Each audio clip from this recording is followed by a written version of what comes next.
Hey, Peter, you know what this bell signifies? I do not. It means that it's time. Time for? The bell means that it's time for K-O-B.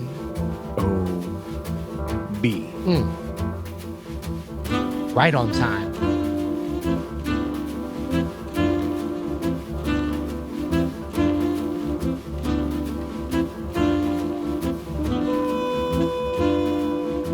I'm Adam Manis. I'm Peter Martin. And you're listening to the You'll Hear It podcast.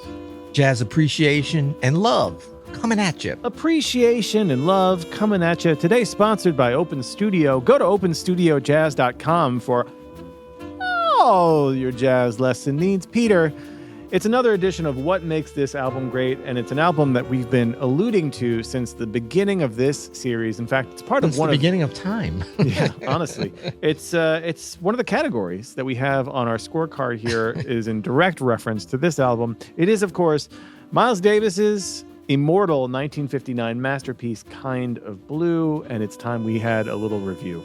Yes. I love the reverential attitude we're already bringing to this. And I think as we get into this, we realize like we've really, we've set the bar with this album. We've talked about it a lot. We've joked about it a lot, always with love and reverence. But like, this is where the rubber's going to hit the road, my friend.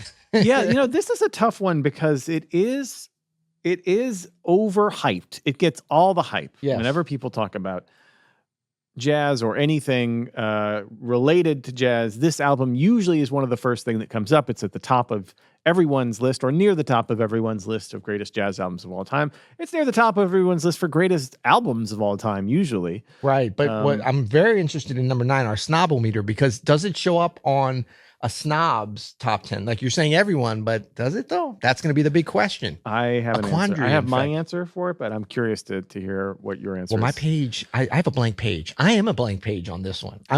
There's no way you're a blank page on this one. I want to come to this album with as much objectivity as I can. Obviously, it's an incredible album. Our number 10, and we're going to go over our categories again in case this is your first time. We might have a lot of first-time listeners on this episode, I'm thinking. Yeah, just as this album is an entry point into the world of jazz. Is it for better or for worse? I would say for better. I think so. It's a beautiful entry point. It's not the only entry point, but it's a wonderful one. So let's go just briefly. Let's touch on what our categories will be, and then I thought we can maybe talk about our own history with the album. So, and just to be clear, these are the categories for all of, this is not just specific to today. No, we've been doing this from the beginning. It's a 100-point scale. There's 100 points that we can totally score. And there are 10 categories, each worth 10 points. We like to call that math so easy, even a jazz pianist can add it up. Correct. So our categories are as follows: playing, vibe, compositions, sound, sequence, cover art, title, lore, snobometer, which we'll explain when we... the sniffometer, the snobometer. No, but a snob is like something's fishy with this record. We'll explain more what that means when we get there. And then the big controversial one. It's not controversial at all. Today it's going to be. It's not. Our last category has always been: is it better than Kind of Blue? And today I feel like this is going to be like the repeating images on the computer where it blows up. Okay. Well, we'll talk about that when we get to the last. Why are category. you frustrated already, my friend? Because you're not seeing the vision, Peter. You're not getting the category. You're not giving it its proper due. Foreshadowing. I'm looking at this as an unanswerable question, number 10. Just so you know, this is going to be like a did not compute. I am exploding. I feel like there's only one answer and it's crystal clear what it is. Just the way we've been. Let's wait till we get there. Okay. So, Peter, I'm curious about your history with Kind of Blue. Do you remember the first time you listened to this record? I do. I mean, I don't remember the exact moment, but I remember the period. I was about 13 years old, maybe even 12. Yeah. And but it's not the first Miles Davis. I mean, I probably heard it just because this record's out there so much. It's not like I didn't come into contact, but I didn't really sit and listen to it. It was actually the second Miles Davis record, oddly enough, because I know it's an entry point for a lot of folks. Miles Davis, My Funny Valentine was the first record I really listened to and loved. But I heard a fair amount of Miles Davis because my dad was listening to jazz. He loved the Smithsonian box set, which had Bag's Groove on it with Thelonious Monk and stuff like that I really remember from even a younger age. But I remember when I heard this I think was the first album that was really a straight ahead record of, I mean, I'd heard like you know, funk stuff and pop stuff and classical, a lot of different things where I was like, damn, that's a vibe. I don't know if I was hip enough to refer to it as that at the tender young. Wow, Almost certainly you're a not. little lower now, my friend. I like this. Yeah, no. Can we negotiate something? Can we negotiate number 10 now? Because I feel like I'm in a position of, no. I'm in a position I of want to hear more power. about your lore. I want to hear about your lore. So Yeah, this is the so- first straight ahead jazz album that you that I really like identified with being an amazing studio vibe. So because to me, My Funny Valentine, which is of course, you know, later on I also heard Foreign March from the same concert at Lincoln Center with a late, you know, 1963, a later edition of the Miles Davis Quintet. But just a few years later, this was Sextet actually, but that was such a vibe for a live performance. I mean, you can hear the audience, you know, there's interaction with the audience and stuff. The sound is a live recording, not a club recording. Cause I also heard around the same time Live at the Black Hawk. Like those are the 3 Miles records, Kind of Blue, Live at the Black Hawk Saturday night, and Miles Davis live, My Funny Valentine. Interesting. So 2 of them are being live. So from this was like the first time when I was like, man, what a vibe a studio record can have, a jazz record. And like, that's what I'll always associate it with. I mean, of course the playing's great, the tunes and stuff. But it wasn't until later that I got into like really understanding the modality and about, you know, what was a breakthrough with that. And, but it was really just about that sound and that vibe. Yeah. I remember the first time I heard this. I actually remember buying the CD. I could still have the memory of it. Was it the one with the Columbia Masterworks one with the corny little inlaid thing? You know what? It was I think it was some anniversary edition. It had like a booklet in it. I remember that. Well, CDs had booklets in them. Yeah, it back might have then, been something friend. like that. It might have been the Columbia Masters one. I don't know. It was a nice edition. It was like a quality. Okay. And the CD itself was red. The disc was red. You remember that? Wow. No, I never saw that one. Yeah. But when I was a sophomore in high school, I won the all district piano chair for the jazz band. I meant to congratulate you. So I'm sorry I forgot. Congratulations on that. This is like, I think in St. Louis they called all suburban, but out in the sticks they called it all district. Yep. And I won that chair without really listening to a ton of jazz, without really knowing like who Miles Davis was. And I remember, I forget who the adjudicator was who actually directed the jazz band, but he was like, he told my parents, he's like, make sure that he listens to Oscar Peterson, Bill Evans, and get him Kind of Blue. And so they got me, for Christmas, they got me Oscar Peterson, Bill Evans, Verve Jazzmaster CDs. We've talked about this before. Those 2 compilations for Oscar and Bill Evans. And then on my own, I think when I was at a Borders somewhere, probably in Sunset Hills, Missouri. Nice. I bought my own copy of Kind of Blue. And just like you, I didn't really understand like anything about modal jazz or anything of what that meant. I think it was my very first time hearing John Coltrane play anything. And I was like confused and like just blown away by how raw it was compared to everything else going on. Yeah. And I must have played that album just nonstop for like a year. I mean, I just loved it so much. It just felt so easy to listen to. Yeah. I could get it. It helped me to understand sort of like the workings of improvisation and what was going on. And I mean, the rhythm section sounds so swinging and the sound of it is so good. So I think for a lot of musicians, when they hear it for the first time, there's probably a pretty universally positive reaction. I'm sure. Tell us your story, your Kind of Blue story in the comments. Maybe you hated it. Maybe you didn't like it. Maybe it took a while to grow on. But for me, it was pretty straightforward. That's interesting. I will be very surprised if we get any. I've never heard of anybody saying they hated it upon first hearing it. I think definitely a visceral reaction. Certainly I had one. It sounds like you had one, which normally would, you know, be a clue towards you love it or you hate it. I do think this idea, like some people maybe talk themselves into not hating, but disliking it because they think it's overrated, overhyped. Not, I mean, full disclosure, I don't have time to contact my attorneys in South Louisiana. Yeah, but I actually have a video talking, and I kind of refer to this, I think, in the title or at the beginning, as I don't say it's overrated. People keep saying that's not an overrated. I say it's overhyped. It is overhyped. Yeah, 100%. It's overhyped. And it's not that even if this record comes out to be 100 out of 100, I would say overhyped only because we never want to like say something is so great that it's to the exclusion of other records. So I can already give you a little bit of I a don't even think it's Miles Davis's best album, in my opinion. hot take. Yeah. Like it. I agree. Yeah. I would agree. Or I would say it's not singularly his greatest. It's not like, oh, it's head and shoulders above any of his other. Yeah. There are 5, 6, 7, 8 records I can think of right now that I love. Yeah. And I think are like masterpieces like the Sketches of Spain. Actually, I don't think it's any of the players on here. Right. I don't think it's their best albums. Ooh. Like Cannonball, Train, Bill Evans, Interesting. Jimmy Cobb. I don't think Wynton Kelly. It might be Wynton Kelly's best album. But he's only on one track. Right. You know what I mean? It's such an iconic thing. It's just one of those things where it's like, it's greatness for sure, but it's not greatness that only existed on this at this time, but it was a moment for sure. And we'll get into that with the lore a little bit.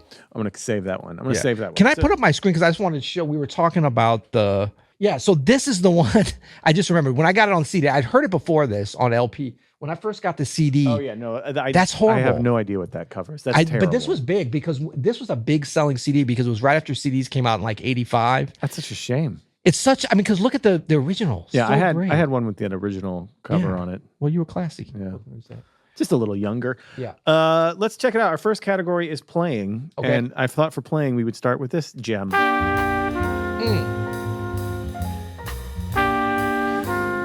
Freddie Freeloader.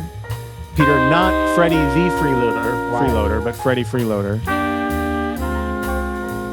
This is the only track that Wynton Kelly plays piano on. Everything else is Bill Evans. Right. We should mention Miles Davis on trumpet, Cannonball Adderley on alto saxophone, John Coltrane on tenor, Yeah. Bill Evans on piano on all tracks but this, Wynton Kelly on this track, and Paul Chambers on bass, Jimmy Cobb on drums. Yeah.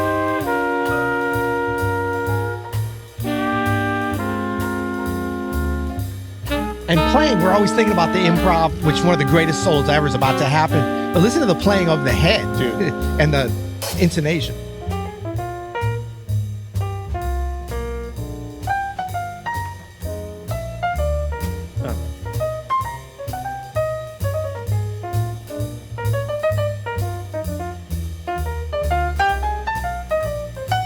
Oh, It's so swinging, man. It's so perfect. Hey, piano tuning is not perfect. I will make a note of that. it's not bad, though. No, it's not bad. It's got character. It does.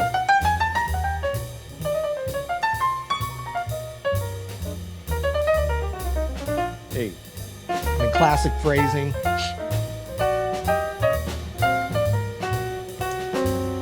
Shout out to PC and JC, Jimmy Cobb, Yeah. just like laying it down. The whole album.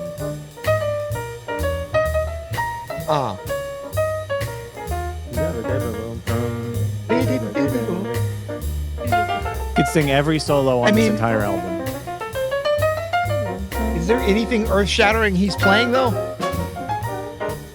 Yes, it shattered. But in totality, no, I'm saying Wynton Kelly solo. It's not like some kind of like Art Tatum. Well, no, I solo don't even piano mean masterclass. that. It's like, why is it like the perfect jazz piano solo? Which I think it kind of is,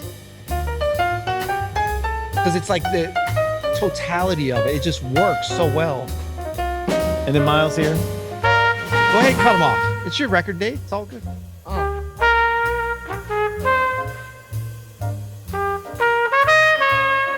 Hey.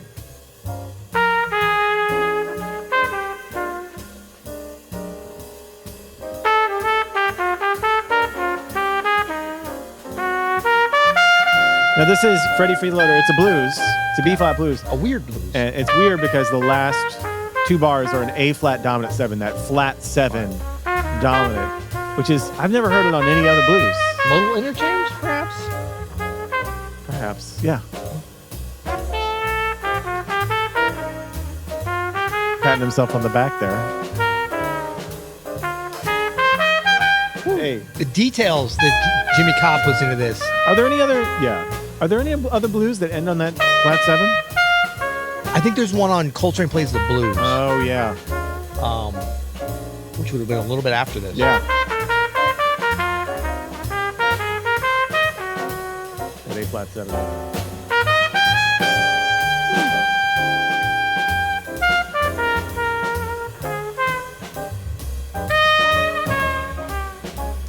Then we transcribed Miles' solo on this in the old Open Studio Pro Yeah. Piano Masters Club. It's a great one.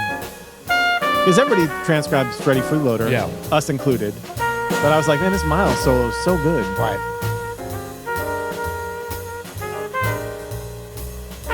This last chorus, I'd take time. I don't think it was needed by Miles. There, I said it. Well, It's great playing, but was he waiting for it's Lore? Okay. setting something up I here, know. isn't it? It is.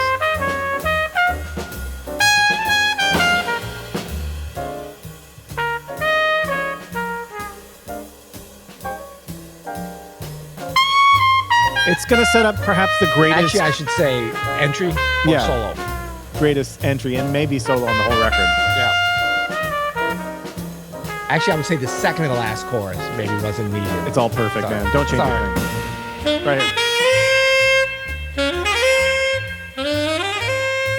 It's like you were lulled into this like grooving, you know, like wind down. Right. And then Train grabs you by the shirt, by the Amazon know. shirt collar, shakes you loose, and he's like, "Wake the F up." Right. And I love like Jimmy Cobb and PC are like, they're still right there. Dude, They're like, we got you. Oh. it's like Miles is playing some great stuff, and then Train's like, "Hey."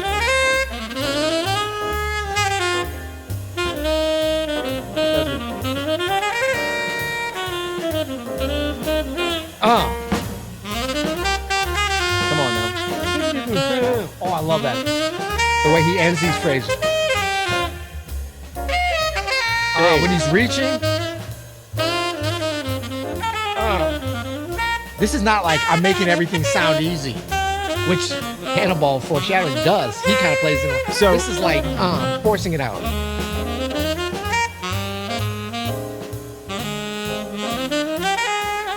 He's got his Lydian dominant chops down. He really got his Train stuff together. He studied Train. Hey.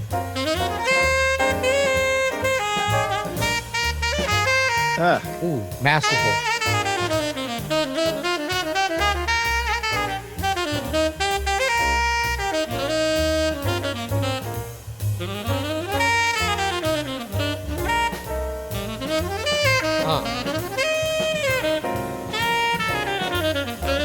I love how everyone's like, this album's all about minimalism.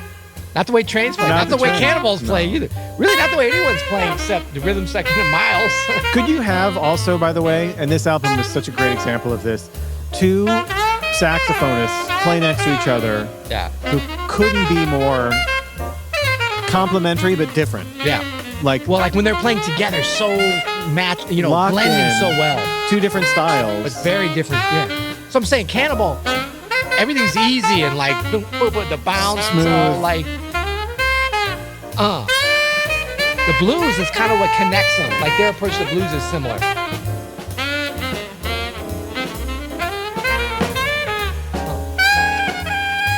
Oh my god, one of the most copied alto sax parts ever.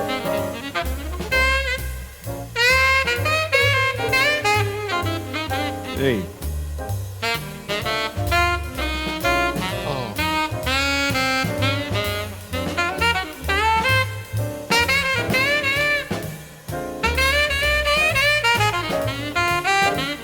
Shout out to PC for continuing to play inventive, interesting lines and locked in with the time. I don't think they were iPad babies. They didn't have a problem concentrating.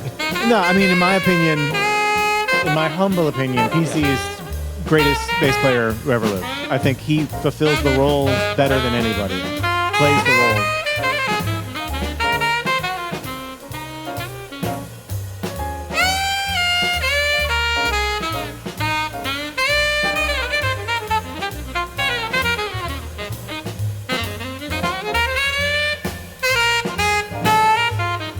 Perfect.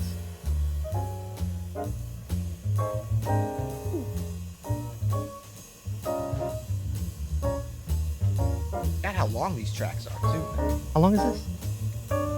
Almost 10 minutes. Oh, yes. But it's great.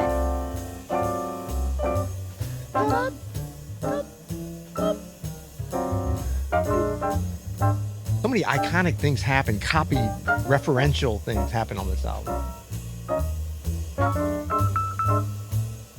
Did you They're catch leading that? By and the way? He's dominating playing an out. E flat, the flat 9. Whew. Yeah, I mean, bass players don't come Coming at early? me. I know Oscar Pettiford, and we can make arguments, of course, for Ray Brown, and certainly the maestro Ron Carter is on the Mount Rushmore. But I think Paul Chambers, he's just everything he recorded so perfect and so swinging and just understated in the beauty of his composition. I mean, you could say as a rhythm section bassist, foundational bassist, the greatest. I mean, like that would be It's hard. I would put him and Ron, and Ray Brown. Ron Carter. Yeah, I mean, Ron, Ray, and Paul. Jimmy Bland. Ever heard No, of him? I don't know about that. Maybe, but I think for me, PC and Ron Carter and Ray, that trio is so good, man. So playing wise, Peter, have you ever heard anybody tell you? I had some joker once tell me that album is nearly perfect. The only problem with it is Cannonball doesn't fit.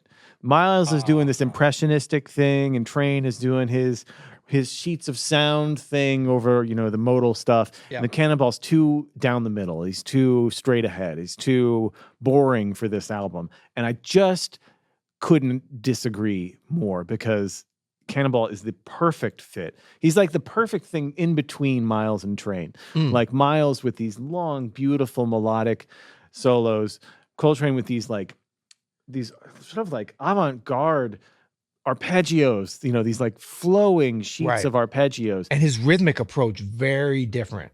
Yes, totally. And the sound, totally different. The sound, like Train, this the phrasing, raw edge to it. Yeah. Cannonball with an edge, but it's more of this like refined. It's free. Edge. I mean, it's like it's shades of free playing already. It's incredible. And I think Cannonball, and you're right, the blues ties the three of them together, I think. But I really think that each one of them is playing such an important role. This album wouldn't be nearly as good without all three of those horn soloists involved. I think they're perfect combination for this kind of music. I agree. I mean, I would say that anytime you're talking about this is a perfect record, this is the greatest record or whatever, and a lot of people saying that, the fact that there's only 5 tunes on it, they're long, the solos are extended, that if anybody didn't fit, there'd be no way it could be a great record. You know what I mean? Because there's just too much. It's not like Cannonball's only playing some harmony parts on the melody or something. So obviously the sound is great with the 3 horns. That's wonderful. Incredible. But I mean, I would say if anything, Wynton Kelly, I mean, he's not a horn player, but a lot of the attention or kind of reference to this recording is this solo. Which is funny because as great as we think this is as pianist or anything, like you said, the Miles solo is great. The Train solo is more revolutionary maybe, but the Cannonball solo maybe is more swinging. And they're like all down. really good solos. Man. They're all just great demonstrations of their personalities, and Miles or whoever, I mean, it was Miles, but it was a combination of them because it was so loosely put together. We're going to talk about that with the lore. Yeah, for sure. But like it was crafted into something where these different personalities came together for an overall story. You hear that when you listen to that whole track, and please listen to it without our jabbering on top of it as well. And so to say that, he didn't fit in. Yeah, that's the whole point. That is the whole You know what I point, mean? yeah. Do you want, after John Coltrane solo, you want to hear another Train solo? Yeah. I mean, if anything, Wynton Kelly's solo is maybe more straight down the middle, fastball. What was the deal with Wynton Kelly on Cannonballs this? Because Bill Evans was kind of on the way out of this band, right? Is that correct? Like Bill Evans had been in the band. Well, no, I think Wynton Kelly was already in the band. He was already in the band. He kind of brought back Bill Evans for this, I think. Which makes sense because all of the modal stuff, like So What, and of course Blue and Green, which we can talk about. Yeah. Flamenco Sketches, which is very closely sounds like Peace, which is a Bill thing. Yeah, well, which were the ones that are like pretty much... For sure, Flamenco Sketches, but all blues, I don't know. But like Blue and Green. Yeah, Blue and Green. Like those are kind of known to be, if not... I mean, Miles got credit for every single tune on this. I didn't realize. I thought they were shared because I've seen that written, a couple of them with Bill Evans. I think it was those for sure. Blue and Green and Flamenco Sketches. Have a strong Bill vibe. Yeah. So most likely, either came from him or collaborated or ideas or whatever. So our first category, playing, what do you got? Okay. I have 9. Good gravy. Shut it. Caleb, shut down the podcast. We're done. A 9 is an A. A 9 is okay. Let me just explain why. Obviously, why is not a 10? You love this record so much. If any playing is a 10, Peter, this has got to be a 10. Okay, but if everything is a 10, like you even admitted earlier, I'm not sure that this is Miles's best my favorite playing of his or his best playing on record. It's great. But I like if you were to tell me what is the greatest Miles Davis solo of all time, and that's so subjective, right? But of the ones that I think are great, it's not on this record. You're going to tell me we're about to listen to Blue and Green, and you're going to say, or so what? And I'm going to say that his solo on Stella by Starlight on My Fun Valentine is better to me, is more my favorite. So I can have your opinion, but so do I have to say that every great Miles Davis solo is a 10? No, you don't. Yeah, and I would say that kind of for everybody. Like Train is no.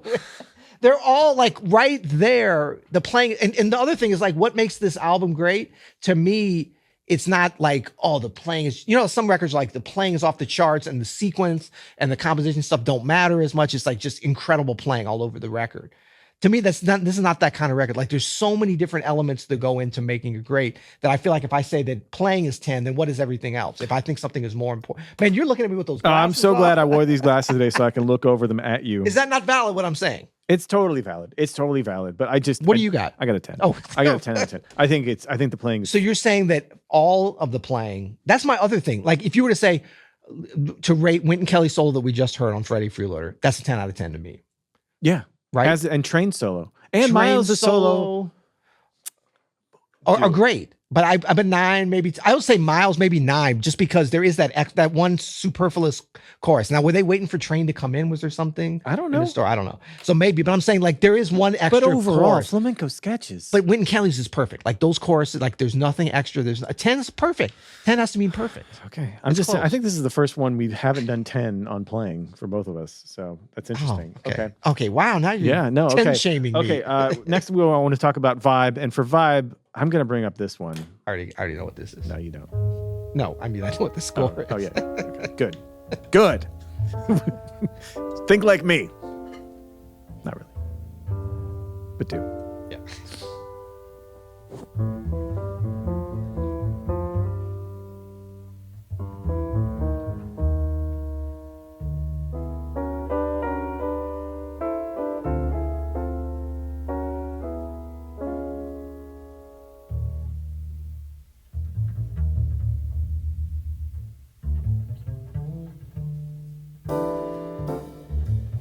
This is the opening track. Of course. So what?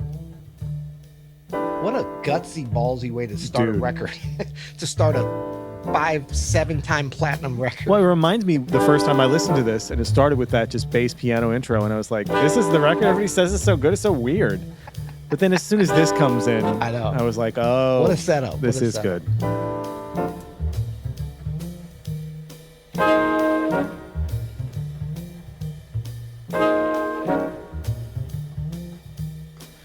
So this was the start, Peter, not the start, but this was certainly the biggest modal jazz record of its time. And a brief explanation of modal jazz. So a lot of music that was leading up to this had a lot of tonal harmony, dominant tonic progressions. I mean, this is Great American Songbook standards, jazz standards. Bill Evans and Miles Davis started to play around with this idea of, and other people, lots of other folks, of minimal harmony. Yeah. So here, So What has literally 2 chords, a D minor chord, a Dorian mode. It's A-A-B-A, so there's D minor for an A, D minor for an A, and then E flat minor for an A. Yeah. And back to D minor. That is what, to me, makes this Vibe a 10 out of 10. There's our E flat minor. And if you're learning improvisation, you might think, oh, cool, like less chords must be easier. Right. No, my friends, it is actually super difficult to make great sounding ideas happen on just one chord. It's really hard. That's interesting. So your main reason, I'm going 10 out of 10 for Vibe too, but your main reason is because of this simple minimalist modality as the primary. It's a combination of everything. Yeah, but it's the sound, it's the groove that's being laid down. But I think the kind of tunes, the modal tunes, they lend themselves to some exposure. And not all of these are modal tunes, honestly. I mean, honestly, it's just this and flamenco sketches. You could argue that blues are kind of, inherently they approach modal. It a little bit with the Lydian dominant emphasis that everybody did. But Blue and Green has functional 5/1 cadences all over the place.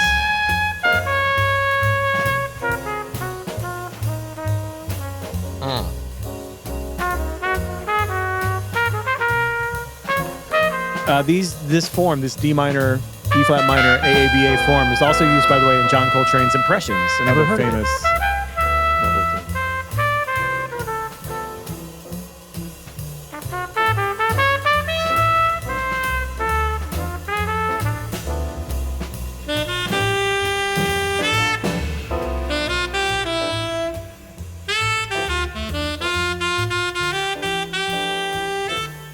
Oh.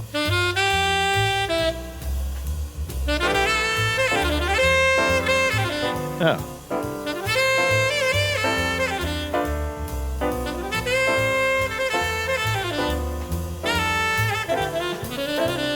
That's so good, that line right there, that last line.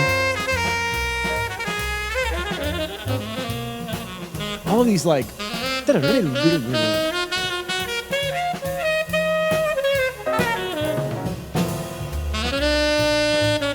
And the rhythm section. This line here. And then again, third. Fourth.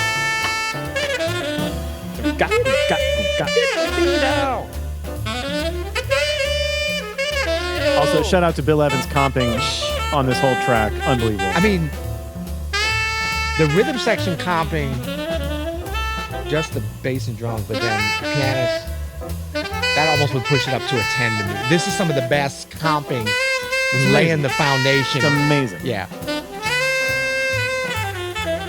And like, I can't think of other popular examples of piano comping like this before this. Right. On one chord, doing the things Bill's doing here. Yeah. He's like playing like, it's like Debussy. Yeah. That he's improvising.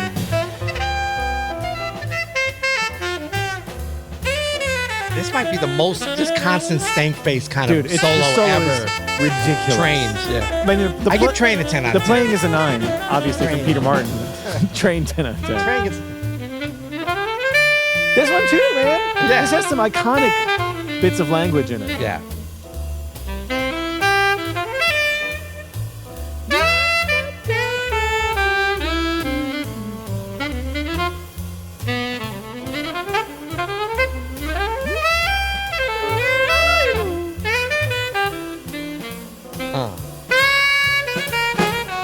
Over the So bar good, line. man. There's so much beauty in that, so much soul in that. Little Train influence on Cannonball with the phrasing.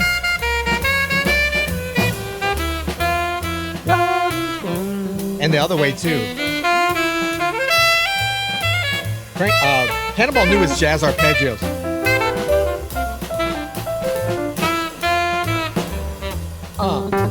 Swinging.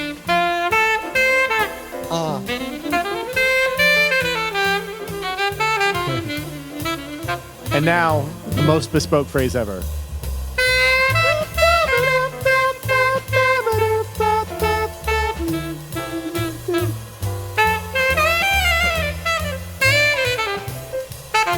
Minor 11 arpeggiate much?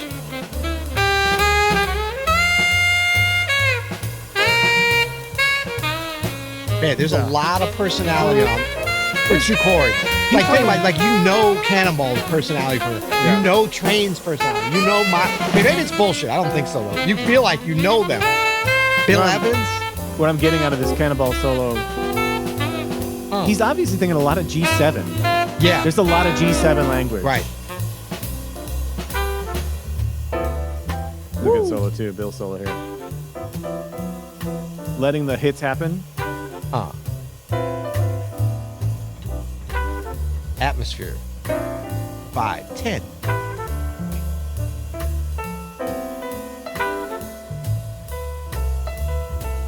All their slightly different approaches to the modality of this is so hip, you know.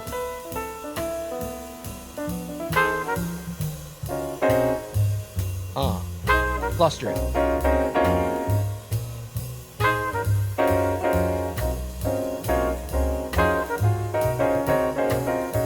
Waterfalls. Woo! Did you hear that ding-kong? Oh.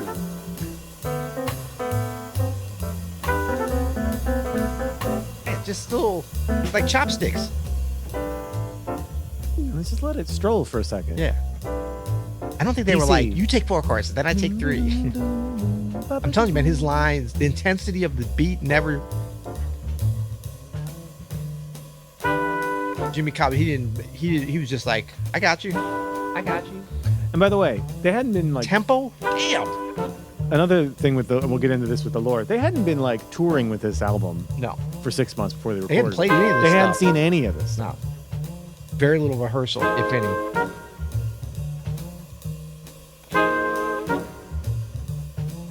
This is no knock on PC, but you can hear that when he goes, that's a hard line. Yeah. When he And goes E up to flat E. minor. I mean, everybody, bass player can play because they shed on it so much. Yeah. You know, like, that's not perfect, but the vibe is perfect. So I give it 10. 10 for the Oh, vibe. the way this ends.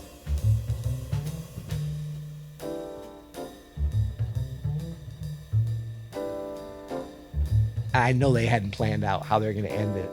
I don't think.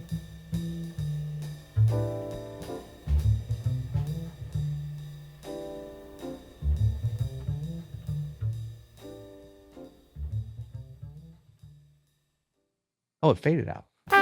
Yeah. Oh, I forgot about that. Was that a later mix? We're going to talk about that on lore. Yeah, A lot of mix-ups on the mixes maybe, over this. maybe, over the maybe. years. Okay, that's awesome. That's Yeah. a 10. Vibe is a 10. But the whole record is, and this is my thing, Adam. Now I'm kind of, I Here got we another go. justification for going 9 on playing. As this record is so great, but to me, the vibe is the biggest thing. Remember, I was just like the visceral thing, just the vibe that it has. It's not like, oh my God, they're wiping it up on those changes, or they're playing that Dorian like an MF or whatever. The vibe is the greatest thing about this record. Yeah, but And so that's why, like, how can everything be, if everything's a 10, nothing's a 10. but is the vibe? What is it? It's how they smell? Is it how they how look? it feels. No, but it's how they sound. It's Yeah, their but playing. even like on Cannonball solo, even when they go to beat up, like that time when Jimmy Cobb's like ski, but like right Yeah. at the right time, like Yeah, all yeah. that, like what they don't play is almost as important as what they play to get the vibe. Sounds like masterful 10 out of 10 playing to me. To But that's create- just to me. No, That's it's just to me. very, it's A level playing to get to a perfect A 10 is minus perfect. level. 10 is perfect. Yeah. I'm just kidding. I mean, we're parsing it. You know. We are Anyway, really. We're, and as you can see, I'm trying to backpedal because the other thing is like, you said train 10 out of 10. and now that I'm like PC, And then Miles got a 10 out of 10 too. PC and Jimmy Cobb are 10 out of 10. 10 out of 10. Playing one. I mean, I'm just saying. Win Kelly, I can't give him a 10 out of 10 because he only played on 1-2. Well, and Bill Evans didn't play on 1-2 at all, so he doesn't get a 10 out of 10. Okay, our next. Well, we're gonna Oh, argue boy. about This is gonna be a tough endlessly. one. Yeah. Compositions. I have. So let's listen to this one. This is a good one, I think, for compositions. This is Blue and Green.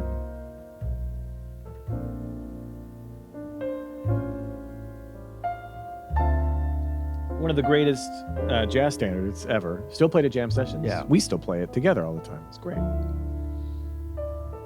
Great arrangement too here. Yeah.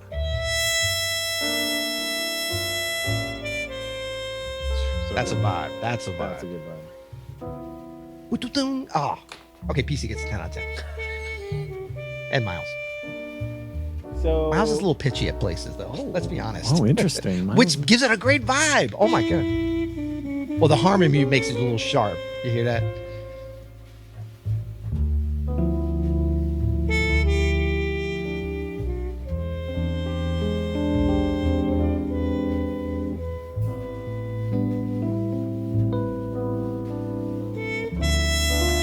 So the changes here are just brilliant.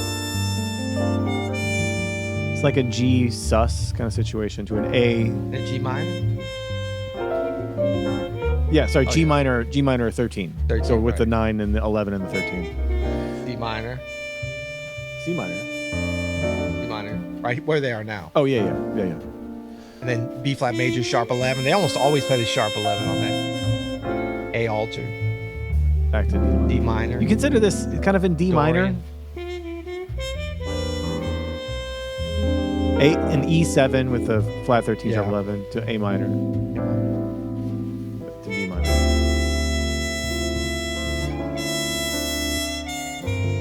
So G minor 13. Yeah, I think it's in D minor. Yeah, I do too. Tonic. And now we're in Now we're going twice as fast. Twice as through fast. The changes. Same C flat, groove. A7, Well, different. D minor, E7, A minor. Raise your hand if no one has, if you've not noticed that before, that it goes twice as fast. A lot of people don't do that. Really? Yeah, when they play it. Because they're reading out the damn fake book. Well, maybe. Get your head out. Get your head into the clouds, off the paper. Also, but the changes itself where the landmarks are, where they land, Yeah. it all is very like It's nebulous. it's nebulous. So Yeah. you are like, wait, are they going twice as fast? They right. It's not definitely are. supposed to be like I don't think, a pronounced thing, because that would kill the vibe. Now they're This is some of the most beautiful play. get out of here with that. So good. It's too good. Phrasing. That's 10 out of 10. That's an 11 out of 10. So different than the way he played on the rest of the record. Wow.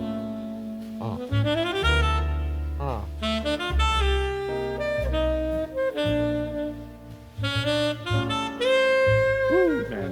The humanity and the soul of that is. They would dial it in on this side. How do you just get to that place as a person? Now And it's then triple times. Yeah, and they actually go to double time, and the change is going by 3 times, right? And notice it's Bill's solo both times. Yeah. We're doing this. Yeah, it's a real flexible form, you know what I mean? And even the way they're moving through it. It's good. It's nice too. Bill's But playing that it train nice. course may be one of the greatest courses ever played. And they're a little off, but oh man, the human element of this is not a perfectly executed record, but I would say it's damn near a perfect record. Mm.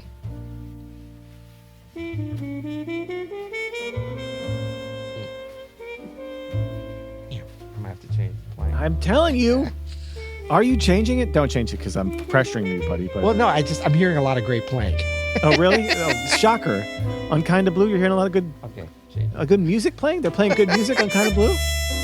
I didn't want to be a caricature of myself, but I stand by it. Compositions, though, what do you The think? way this ends, I'm going 9 on composition. I'm going 8. I know. Interesting. I know. Yeah, I agree. Well- but in my heart of hearts, I do think it's an 8 on compositions. Which composition do you hate on here? I don't so hate much? any of them. No, they're all really. Which Obviously, do you feel is not an A? I don't. But I What don't pulls think, it down to a B? I don't think minus? obviously like so what and the modal thing and flamenco sketches is great, and this tune of course I think this is the best composition on the album, because I love playing over these changes. I think the melody's gorgeous using the 13 and everything. However, yeah, it's not a 10 out of 10 for compositions for me. I think what carries it is more the playing and the vibe than the compositions. I agree. I mean, I have a 9, which I feel like is, for such a great record, is like, and if you consider some of this kind of playing part of the composition, the intro to So What, is that part of the composition? You know what I mean? Kind of is. Yeah. It's good. It's great. It's but great. yeah, but when I say like my list of the 10 greatest jazz standards, I don't know that any of these would be on there. Yeah, Blue and Green would be for me, and probably all blues, honestly. They're great, but I think, you know what it is like they're not great they're not a 10 out of 10 outside of their hands on this record That's date. exactly Like, right. have you ever played So What on a session or a gig and It's been like, sad oh my AF, God. man, it's sad AF. It's not And that good. doesn't mean it's not a great composition. It's just so particular to this record and this vibe. And that's the whole thing. So there's no shame in us counting that down. Have you ever played You did So a little What? more than me though. Have you ever played it like it's challenging Yeah. to me to play and make sound good because Well, first of all you're not John Coltrane, my I'm not friend. John Coltrane. No, but here's the problem with most of the tunes on this album when you try to perform them, including you kill flamenco sketches. You crush flamenco sketches. I wouldn't touch flamenco sketches because I'm not you, but I'm also with this album in particular, and I think a little bit like if it's like playing Point Siena or Every Time I Play But Not Right. For Me, I just play things from this album. Like, Right, I try to right. match the vibe. I do too. You know what I mean? It's Yeah. so hard not to because it's so iconic. It's so ingrained in our heads is like what it should sound like that it's hard to get out of that and make your own thing out of it. I just avoid calling these tunes, honestly, except for Blue and Green. But I mean, to me, flamenco sketches, and that's another reason I'd come down 9. You might even be closer on 8. Flamenco sketches, is it amazing composition. No, it's a couple chords. Because it doesn't have a melody. That's a great idea. I mean, it's probably the greatest composition I've without a melody. It's a great vehicle. It's a conduit.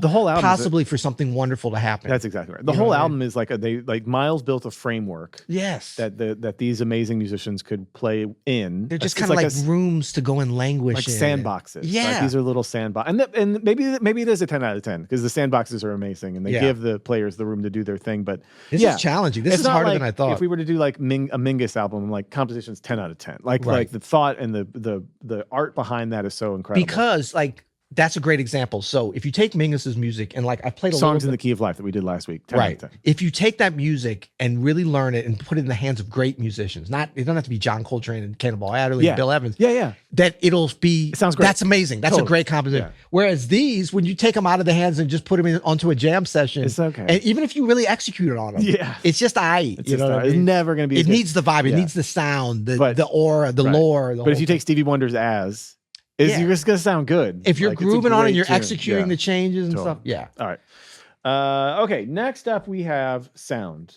Now this is gonna be controversial. Look at it. I'm putting my pen down. I just put something. I love the way this record sounds. He slammed the pen down, but I see what your score is, and how is that controversial? This is okay. So I have 10 out of 10. I have a 10 out of 10 too. I mean, this is well known. It sounds great. It doesn't sound great because of the playing or because it's obviously recorded impeccably. Dude, it's one of the greatest sounding albums in recorded music history. Right, but there's so many different mixes. There's been like allegations that it was pitched wrong from the beginning, and the original 3 track tape is lost and stuff. Wow. And it's been remixed and remastered.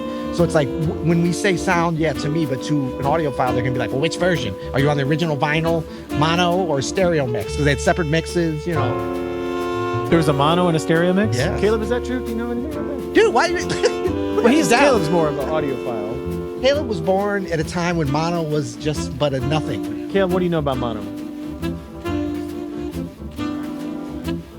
Most of the original tracks from this time were mono. But this was still during that period where they were releasing both versions because not everybody had a stereo turntable. Listen to this. I know, it sounds great. Come on. I give the piano on this too. By the way, good sounding piano from the get-go. Yeah. Although I think the drums and the trumpet are the best. I mean, the sax is 100%. Trumpets are hard, and like this, I actually think the drums. This is the best recorded drum sound ever. This might be, to that point, this might be the best recording of drums and trumpet in the history of recording music. And in fact, if the drums weren't so well recorded and played, obviously, I would put the sound at a 9. Like, it's so good that pushes everything. Because everything else is good, but, I mean, see, that's what I said. It's controversial, man. Throw my keys at you. It's that cymbal. Now, snare. I mean, incredible instrument, too. The bass sounds incredible, too, though. And the player, So All Blues, of course, is another blues. Really? It's in 3. Hot take. It's in G. It's another tune that doesn't always work great. It's not at jam free. sessions. And you can't play it on Highway PP. Okay, there's a little more Highway PP love this episode. That's good. If this episode goes longer, I'm going to revisit that. I want you to be honest here, Peter. Do you ever listen to this album anymore? Do you ever, for your own enjoyment? Yeah, in the my car? wife puts this on in the crib. See, this is what I'm saying. On the My solos wife also in- puts this on in the crib. And I listen to. My I'm never dad will like put take it that on. off. Do you ever put it on just you in the car? You're on a road trip. You put on Kind of Blue. Ever? Do you ever put this on in your own earbuds in your own? Not in the car, but I'll put it on the vinyl sometimes myself. At home. Yeah, because this is a record that I love to like hold and like this. It's a certain vibe that it gives me and a connection with a number of things that I think just are important. Like that, it's like the opposite of a snobby record, but there's so much snobbiness within this. Foreshadowing to number 9. You know what I'm saying? Like it's a very like I love stuff. I mean, Songs of the Key of Life is like that to me too, in that wildly popular, but wildly inside at the same time in a lot of ways. You know, Man, I'll be honest. I don't think I've played this for my own enjoyment in at least 10, maybe 15 years. So you hate this record? No, I love this record.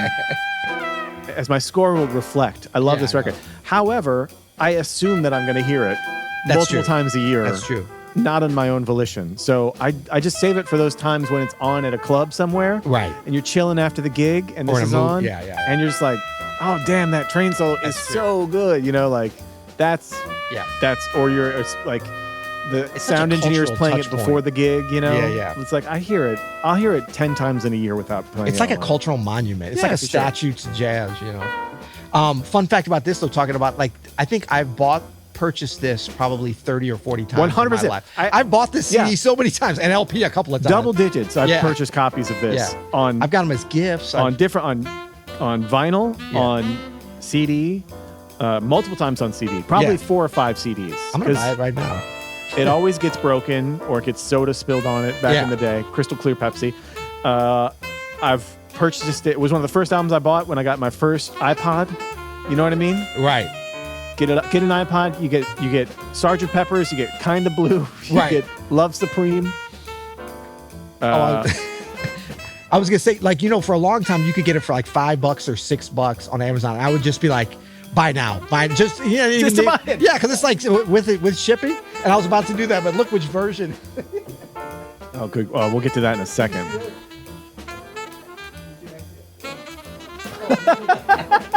That's the wrong cover. I'm not gonna buy that version. Format audio. Some CD. jackleg There's no telling what version of the that's gonna cover. be. Yeah, that's not cool. That's not cool. Where's Miles? But that ain't kind of blue. Okay, so sound is obviously a 10. Yeah.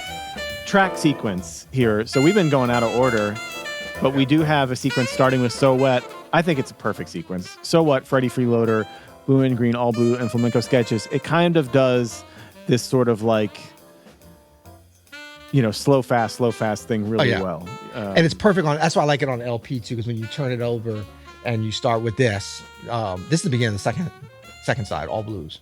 Yeah. Right. Yeah. The only thing I'm giving it 10 out of 10 for sequence. The only reason I would take it down, and I don't think we can penalize for this, is like that. I guess it was 86 or 87, the Masterworks version, whenever it first came out on CD, or maybe it was even a later one, when they put the alternate take to Flamenco Sketches. To me, that kills it. I can't say I hate that. I'm a lover, not a fighter. No. But you know what I'm saying? Like that screws the it up. 90s alternate take craze. Yeah. I'm so glad it's over with Yeah. because it is tired. And if I have to listen to multiple, I'm listening to an album. I want to hear the album. Right. I don't want to hear all the, like maybe put them in the very back or something. I Yeah. don't know. But even that, I'm just like, I don't. That screws up the sequencing of it sometimes, or if you put it right after. But yeah, the LP thing to me, it's 10 out of 10. 10 out of 10. And I mean, Flamenco Sketches, it's very interesting. I like hearing that into like, but not as part of the artistic thing. Because I believe that one was the only, Flamenco was the only one that they did. Well, we're going to talk about this in the lore, but that was the only one they did more than one complete take. So I understand why you want to get that out there and to hear it. And it's a great version. I know why it was probably the first take. The second take is the one, you know. But yeah, I mean, could it be any more perfect on here? No, I don't think it could. Yeah. This is a very romantic album. You ever use this in times of romance or like when you're on a date with you know what I mean? This is also a go-to sequence-wise. Let's move on. No, you know what I mean. Yeah, you know what? It's like a perfect hang record It too. is, Like it put is. on a I'm guilty of, you know what I've done chill with hang with some friends or with a significant other. significant It's other. perfect. You know what's great? Yeah, and Kelly Martin loves this record, but I was definitely guilty of this because I heard it early on and kind of knew some of the tunes. You know, we learned these tunes or whatever, using it in a potentially romantic situation. And this is what a Don Juan I was. It would be like, oh, hear that? It's a Dorian scale he's playing. Peter Martin, why would you? I killed the vibe. That's a vibe killer. I mean, I was so vibe -2. It starts to work for a minute, and then it leads to spending the rest of the evening by yourself. Hey, babe, let me explain modal jazz to you for a second. Come closer. Oh, do you hear how they triple time that? But then for some reason, It's when like this that podcast. no, This is not. Do not use this podcast in any romantic situations. when I did that and it didn't work with a certain young lady first, for some reason I tried it again with another young lady, and I was like, my error was not that I brought up the chord. It's that I wasn't like passionate enough about the theory, and so I tried that. Didn't work. What either. a nerd. I love it, man. We've all done it. Oh, what a idiot! Because it's an opportunity to flex a little bit of our knowledge. Right. Because this is one of the and few mansplains records. jazz to Someone who just doesn't care. who doesn't care. And this is funny because why would you ruin one of the few jazz records that's sort of universally loved? Oh my and it's God. got a romantic vibe. I know. To it. Why would just you shut up and let just Miles shut do the up? work for you? Miles is so much better at this than Don't you. worry, I learned later. Man, 20 And they love years us- later. They love us despite this stuff, which is incredible. They love us because they ain't us. No, they hate us because they ain't us. Okay, so sequence, I have a 10, obviously. Yeah. Cover art, this is my lowest rating of the whole album. I have a 7.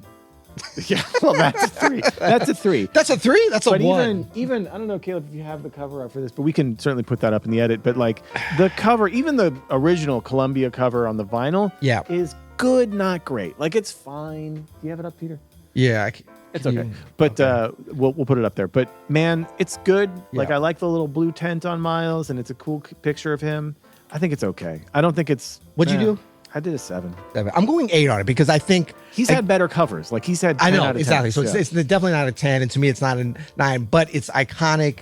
It's fine. There's some things that I'm looking at. There's some stuff with the balance and the fonts and stuff that's really cool. Yeah. And so I feel like 8. I mean 7, either one. Yep. But I like if you're gonna do a portrait cover, like Milestones, him on that stool holding the trunk, that's incredible. Right. And some of the photos from, can I press? Nefertiti is a better portrait cover. Can you put my computer screen up there, Caleb? Because I want to show this. So this picture, which I think is from this session, to me, that's a 10 out of 10 in terms of jazz photography. Yeah. With the mic stands, with Miles, with Bill. I mean, their expressions. And when you know this record, and this is, I don't like it when they do the colorization. That's stupid. Especially when you don't colorize PC except for his hands. That's weird.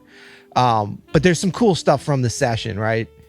Oh, PC there. I mean, look at his left hand position. Yeah. That's the way he sounds, though. They got ties on at the session. Oh, look at. They only paid him like $100 for the session. Cannonball's got those high-waisted slacks. Oh my God! And his button-up short sleeve. It's incredible. Okay, so cover art I have a 7. You have, what do you have? 8. Title. The title of the album, Kind of Blue. I have a 10 out of 10. 10 out of 10. Yeah, it's incredible. It's so incredible. It's such. It describes the vibe, yet it's esoteric, yet it's romantic, but it's kind of like blue. It's bluesy, which there's 2 blues on it, but it's not blues. It's not kind of blues, some kind of blue. There's so many stale things that could have been. And I always give extra points to titles that aren't like from, like the title names of the tunes are really cool and easily could have been Blue and Green. Yeah, Blue and Green or All Blues or Flamenco or whatever, but Kind of Blue. It connects with the music, connects with the vibe, connects with the photograph on the cover, with the vibe and everything. It's amazing. It couldn't be any better. It's amazing. 10 out of 10. The lore. I have a solid 8. Okay. Because I do know, I mean, just the lore of the album in general, how iconic it's become. And it is an icon for jazz. Yeah. Like the album itself is its own industry in and of itself. Yeah. And then the fact that, Miles is bringing these tunes to the band, really, they didn't have much rehearsal on it. I get all that. But there's not much more than that. There's not like some killer story with it. There's some good stories with it, though. Oh, okay. And it was supposed to be Philly.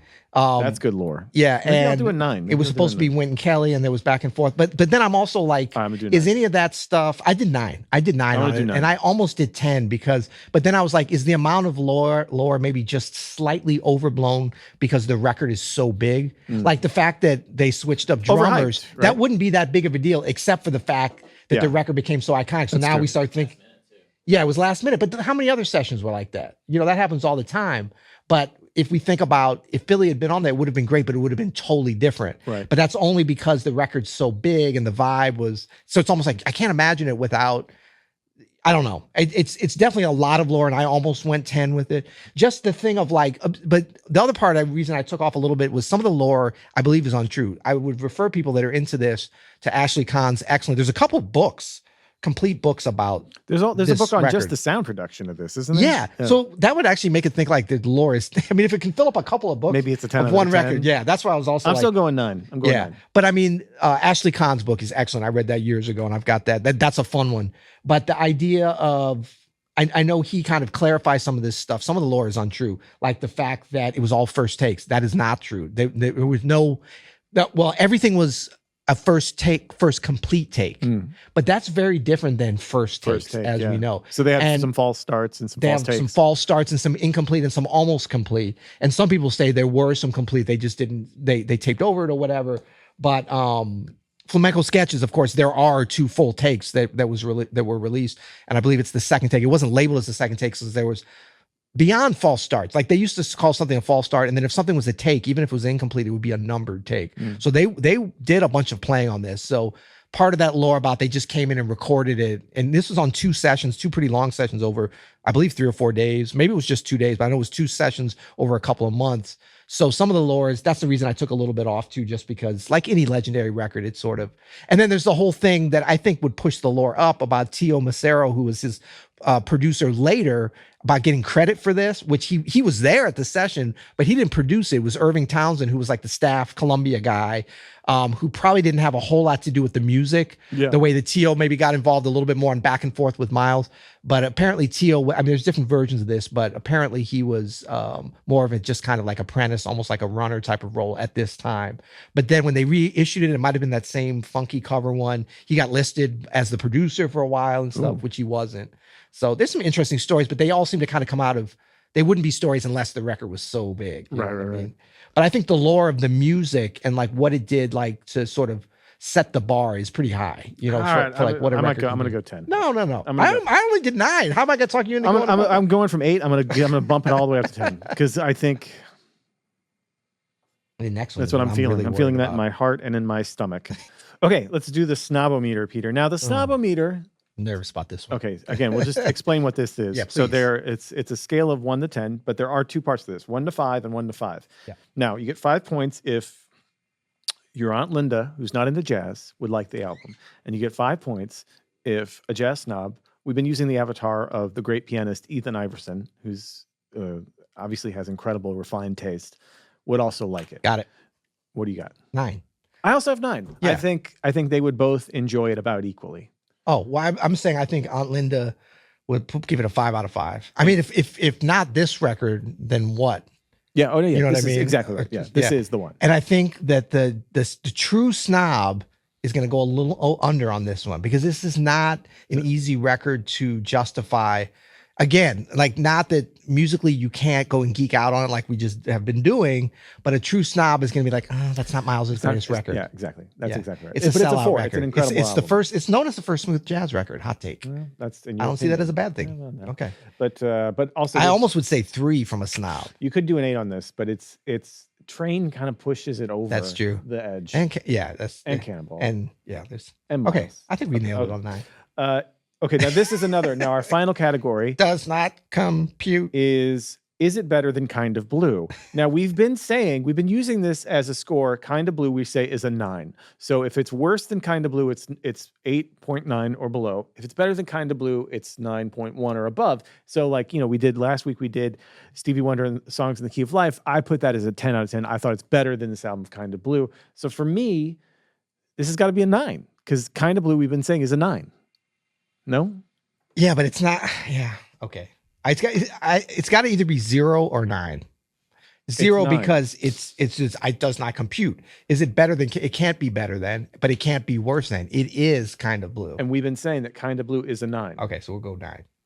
Yeah, it was easy. That was easy. Okay, ding, ding, ding. Okay, we got it. Okay. You like that? Okay, excellent. Should we add it up? I think we should add it up. You ready? Yeah. Let's do it. Okay.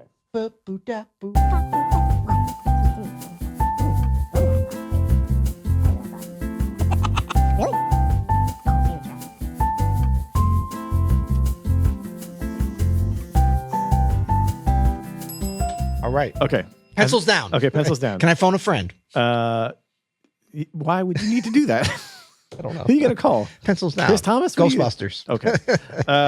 Okay, go. You go first. Okay. Playing. I gave it a 10. Vibe. Do we need to do No, just the overall score of your favorite track. 94. Okay. Favorite track, Flamenco Sketches. Nice. Yep. I had 93. Favorite track, So What? So you're going with an A- for Kind of Blue. Interesting. I'm going, this is about a 9. It's a 9 out of 10. 93 out of 100. It's like a low 9 or high 9. I'm just saying.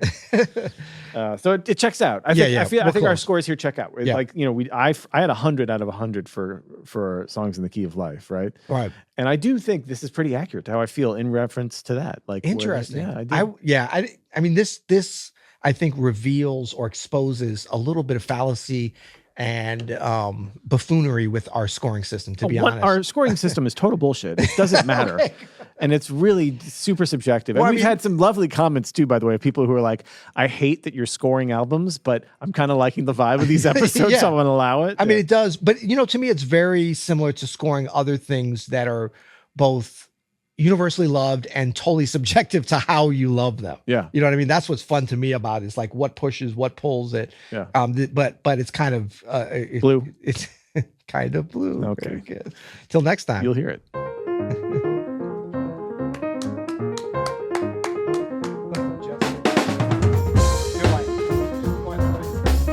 Let's go.